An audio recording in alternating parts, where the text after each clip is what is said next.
Messi returns to full form. Spurs need another Ajax star. Zlatan teases a return. We've got a transfer roundup and this week's great debate all coming up in the next few minutes as I'm your host, Matt Froelich. You are the Onefootballers and this is the Daily News. So first off, and to Lionel Messi, who last night returned to his scintillating best to help Barcelona win 5-1 over Valladolid. Now, whether or not it was Ernesto Valverde's magisterial tactics or Lionel Messi's wonderful talent, well, we'll discuss a little bit later on. But as for what he did on the pitch, the Argentine contributed with 2 fantastic goals, 2 brilliant assists, and now has 50 free kick goals in his career. The first goal of the evening for Messi was a delightful free kick into the corner. The second one, a brilliant first touch after a pass from Rakitic and a smashing finish. 2 assists on top of that, and well, it really just was the Messi show. Valverde said he ran out of words. Arturo Vidal said he's not from this planet. So what can be done to stop him? Not much. Unless, of course, Valverde doesn't prove to be a very good manager. Now, I mentioned this earlier because it seems like whenever he does something bad, everyone's like, oh, it's Valverde's fault Barcelona lost, or they drew his tactics, blah, blah, blah, blah, blah. And then when they win 5-1 last night, oh yeah, it's all because of Messi. Valverde doesn't get any credit. I know that when Messi turns up, Barcelona are inevitably going to win 9 times out of 10. But at least give Valverde some sort of credit, surely. However, it does take Barcelona back to the top of the table, with first spot occupied by Granada over the weekend as El Clasico didn't go ahead. But next up to some rather interesting transfer news, which we expected to see more of in the summer just gone. Never mind next summer. That involves Hakim Ziyech leaving Ajax. Now, we all know he was part of that fantastic Ajax side that took him to the semi-finals of the Champions League last season. And well, with a reported release clause around 25 million, you're probably wondering why no one came in for him. Well, according to Rafael van der Vaart, the former Spurs and Ajax legend, next summer his former club Spurs will go in for his other former club star, Hakim Ziyech. He apparently has spoken to Daniel Levy, the Tottenham chairman, and has told him to go and get Ziyech next summer because it'll be a good move for Spurs, he'll shine in North London, and it'll be a brilliant career move for the player himself. As to whether or not this actually happened, we'll have to go and wait because he's obviously going to cost a lot of money now that his apparent release clause from last summer doesn't count anymore. It's not in his new contract.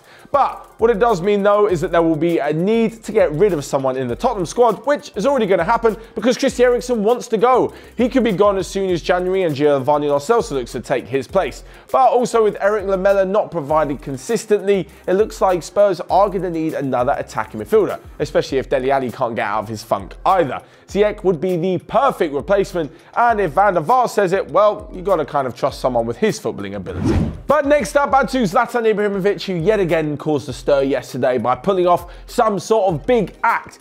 He said yesterday in a video that he was returning to La Liga. Zlatan back in Spain after that wonderful on the pitch, not necessarily off the pitch when it came to his fight with Guardiola, that Barcelona season when they won the La Liga title 10 years ago. But it looks like it was all just a hoax. I say it was a hoax, it was actually for a betting company. Zlatan was an ambassador for this betting company and they're currently opening a market in Spain. So technically, he as an ambassador kind of is returning to Spain, but not to La Liga. Of course, this LA Galaxy contract does run out in December. They've just been knocked out of the playoffs in the MLS. So he is free to agree a deal with a potential new club. As to where it will be, no one really knows just yet. So next up, we move to the rest of the day's transfer and daily news, where talking of the MLS, Seattle Sounders completely shocked LAFC, who had smashed the regular season by winning 3-1 in the MLS playoffs, meaning that Seattle now advance to the final. Emre Can is interesting both PSG and Bayern Munich. Zinedine Zidane has come out and said that Gareth Bale never asked to leave in the first place. And lastly but not least, Diego Maradona on the eve of his 59th birthday watched his team win 4-0 at his old club Newell's Old Boys by sitting on a throne on the side of the pitch. Happy birthday, Maradona. So lastly but not least, because it's Wednesday, we come to this week's great debate. This is where the guys in the Onefootball newsroom put a question to you and to myself to answer in this video. Of course, you can see their answers in the relevant article in the Onefootball app, which you can download for free now on iOS and Android. But the question is, which I really want to know in the comment section, the answer from you guys, what should Arsenal do with Unai Emery? Should they back him or should they sack him? For me, I know he's not doing the greatest job at the moment, but there's just no point in sacking mid-season. There's a lack of other options available, certainly attainable options at this point in the season. And if they do bring in a new manager, he's probably going to take the rest of the year just to get his squad to have a transfer window, to get used to how things go at Arsenal. And that's pretty much just a write-off.